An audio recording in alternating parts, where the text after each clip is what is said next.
وعلى الذين من قبلكم لعلكم تتقون صدق الله العظيم اللهم صل على سيدنا ومولانا محمد وعلى آل سيدنا ومولانا محمد وبارك وسلم وصل عليه.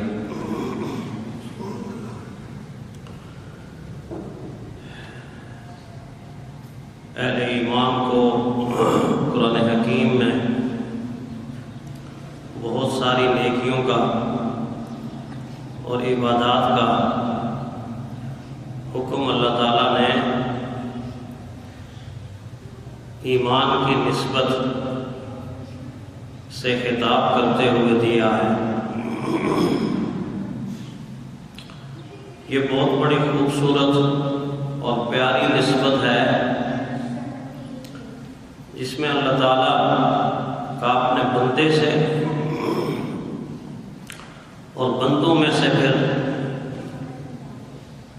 مومن کے ساتھ پیار کا محبت کا ایک اظہار ہوتا ہے. کسی انسان کے پاس کسی چیز کے خزانے ہوں اور اس چیز کی طرف اس انسان کی نسبت کر کے اس کو بلایا جائے تو وہ خوش ہوتا ہے. کسی کے پاس اگر پھولوں کا گلدستہ ہو تو اس کی نسبت پھولوں کی طرف اس گلدستے کی طرف کر کے کہہ دیا جائے یہ خوشبو والا انسان ہے, یہ پھولوں والا انسان ہے. پھول محبت کی علامت ہوتی ہے تو نہیں یہ محبت والا انسان ہے. تو سنتے ہی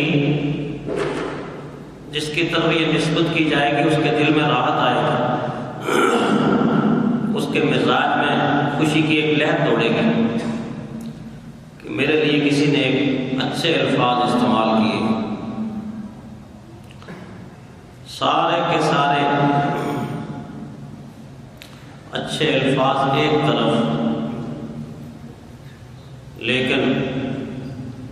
جب اللہ بندے کو مومن کہہ کے پکارتے ہیں تو اس کی خوشی ساری دنیا کی خوشیوں سے زیادہ ہوتی ہے, زیادہ ہوتی ہے. اس لیے کہ اس سے بڑی نعمت اللہ تعالیٰ نے انسان کے لیے کوئی بنا ہی نہیں. ایمان سے بڑی نعمت کوئی نہیں, ہدایت سے بڑی نعمت کوئی نہیں. تو جب ایک انسان کو یا ایک برادری کو یا ایک طبقے کو اللہ تعالیٰ یہ فرمائے یا ایھا الذین آمنوا, اے ایمان کی دولت رکھنے والے لوگوں, اے ایمان کی خوشبو سے مزین سینے والے لوگوں, اے ایمان کی روشنی سے منور دلوں والے لوگوں, اے میری ذات پر یقین کامل رکھنے والے لوگوں,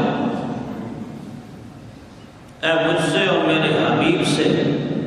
اور میرے دین سے محبت کرنے والے لوگوں, یا ایھا الذین آمنوا. یہ ساری خوبصورت باتیں اس جملے کے اندر اللہ نے پوشیدہ رکھی ہوئی ہیں. کس انداز سے خطاب ہے, کتنا پیارا انداز ہے, کتنا محبت والا انداز ہے,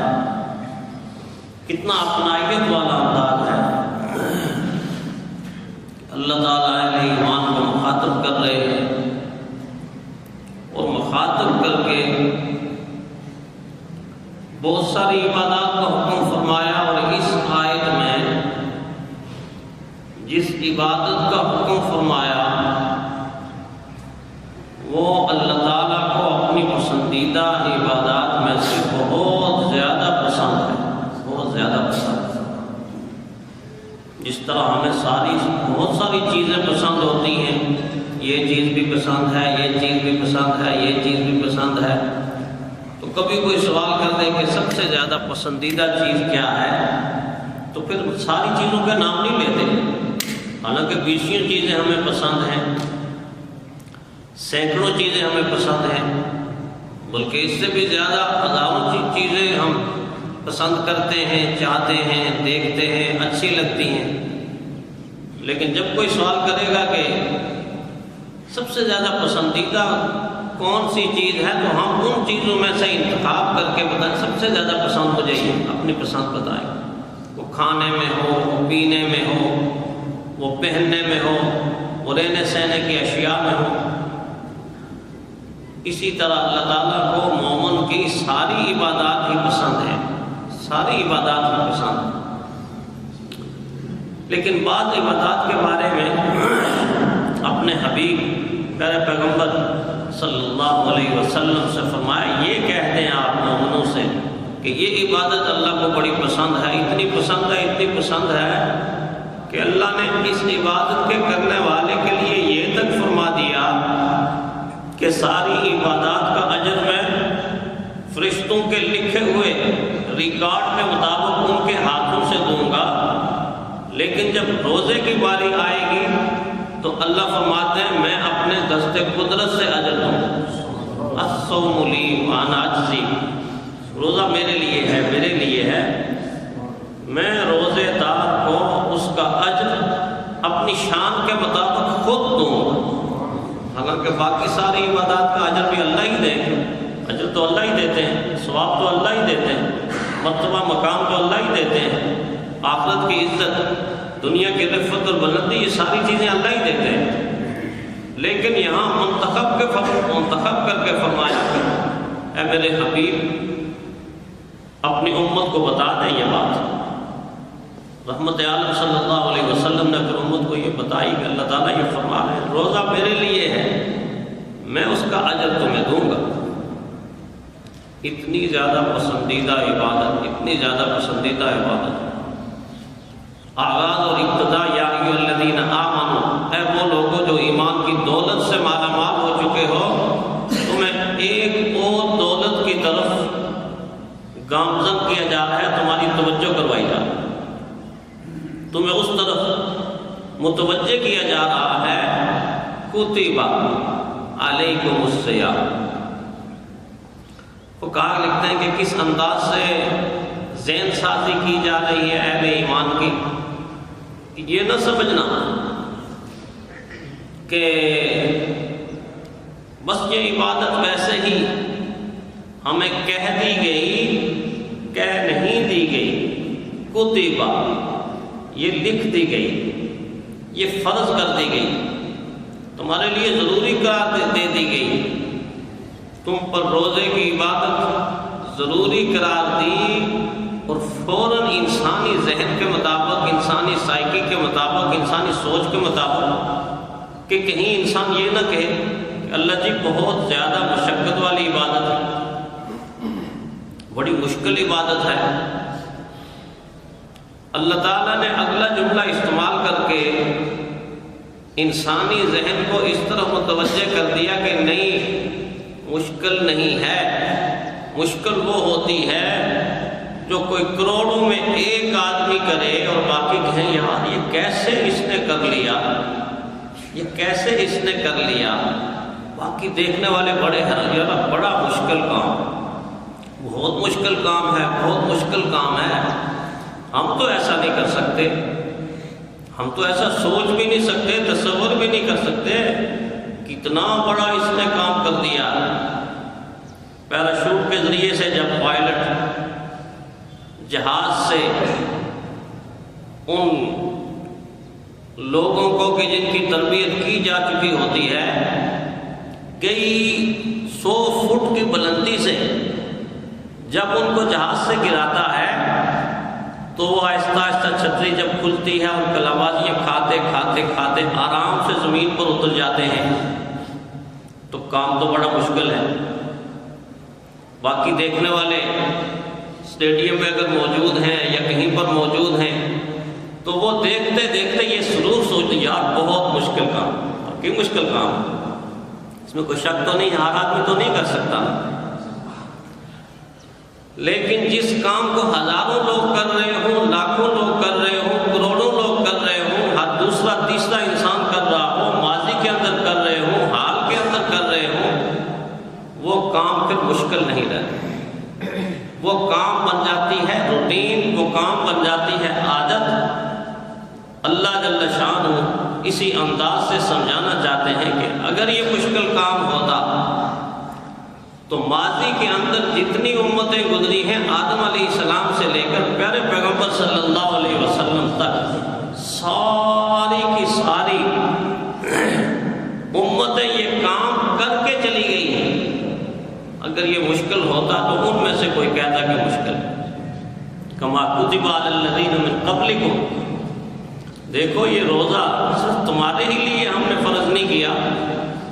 بلکہ تم سے پہلے جتنے لوگ گزرے ہیں، جتنی امتیں گزری ہیں، جتنے انبیاء گزرے ہیں، ان میں سے ہر ایک کی شریعت کے اندر روزہ موجود تھا۔ جتنی بنیادی ہماری عبادات ہیں، نماز ہے، روزہ ہے، حج ہے، زکوٰۃ ہے، یہ بنیادی عبادات تمام شریعتوں کے اندر موجود تھی۔ پہلا حج پہلے انسان، میرے اور آپ کے دادا، ساری انسانیت کے والد آدم علیہ السلام نے کیا۔ کعبے کی پہلی تعمیر بھی کی، فرشتوں کی تعمیر کے بعد آپ نے سب سے پہلے کعبے کو تعمیر کی، اور تعمیر کرنے کے بعد پھر طواف بھی کیا۔ پہلا یہ حج آدم علیہ السلام نے کیا۔ نماز بھی اسی وقت فرض، شکلیں مختلف ہوتی گئیں، لیکن بنیادی طور پر جو عمل تھا وہ عمل موجود رہا۔ روزہ بھی کسی نہ کسی صورت میں موجود رہا۔ آدم علیہ السلام کی شریعت میں بھی روزہ موجود رہا، اور آدم علیہ السلام 3 روزے باقاعدہ ساری زندگی رکھتے رہے۔ اب ساری زندگی کو اگر آدم علیہ السلام کی زندگی کو چلو 1000 سال کم از کم مان لیتے ہیں، اس دور کے اندر عمریں بہت لمبی تھی۔ آپ سنتے ہیں نوح علیہ السلام 950 سال تو تبلیغ کرتے رہے، تو پھر اصل عمر کیا ہو؟ تو 1000 سال میں اگر 3 روزے لگائیں روز کے تو کتنے ہزار روزے بن جاتے ہیں۔ اللہ جل شانہ کی ذات پہ قربان جائیں، اللہ نے پہلی امتوں اور پہلی شریعت کی عبادات کے خوبصورت گلدستے کو اکٹھا کر کے حضور صلی اللہ علیہ وسلم کی امت کو اکٹھا دے دیا کہ اگر ان کو ایک ایک خوبصورت پھول ملا ہے تو تمہیں سارے پھولوں کو اکٹھا کر کے پورا گلدستہ حضور صلی اللہ علیہ وسلم کی ذات کے حوالے سے، حضور کی عبادات کے حوالے سے، حضور کی شریعت کے حوالے سے سارا گلدستہ ہی مجھے اور آپ کو مل گیا۔ تو 3 روزے ہر مہینے کے 13 تاریخ، 14 تاریخ، 15 تاریخ چاند کی، جس کو ایام بیس کہتے ہیں ہماری شریعت کے اندر۔ عجیب اتفاق ہے کہ رسول اللہ صلی اللہ علیہ وسلم بھی یہ روزے رکھتے تھے۔ حضور نے اپنی امت کو بھی فرمایا، تعلیم دی، نفلی روزے بن گئے، لیکن آدم علیہ السلام کی شریعت کا خوبصورت نقشہ میرے اور آپ کے آقا کی شریعت میں آ گیا۔ تو 3 روزے ساری زندگی آدم علیہ السلام ہر ماہ کو رکھتے رہے۔ نوح علیہ السلام کا کام اس سے بھی زیادہ مشکل ہے، اس لیے ہمیں کبھی نہیں کہ روزہ مشکل ہے، روزہ نہیں ہے، مشکل نہیں ہے، مشکل اللہ نے پہلے سے بتا دیا بھائی مشکل نہیں ہے۔ تم کسی آسان کام کو مشکل کہو گے تو مشکل تمہارے لیے بن جائے گی۔ سائیکل چلانا اس کے لیے مشکل ہے جو نہیں چلاتا، جو چلانا سیکھ لیتا ہے اس کے لیے کیا مشکل ہے؟ وہ تو ہاتھ چھوڑ چھوڑ کے چٹکیوں کے ساتھ سائیکل چلاتا ہے، جلیبیاں بناتا ہے سڑکوں کے اوپر، کبھی ادھر کبھی ادھر۔ دیکھا اپنے بچوں کو کیسے سائیکل چلاتے ہیں؟ اور یہ موٹر سائیکل والے میں تو کہتے ہیں یہ شرلیاں ہیں، شرلیاں ان کا کوئی روٹ نہیں ہوتا، یہ ادھر سے آئے ادھر سے گئے، ادھر سے آئے ادھر سے گئے۔ تو عام آدمی کو موٹر سائیکل میں بٹھاؤ نا، کبھی دائیں گرے گا کبھی بائیں۔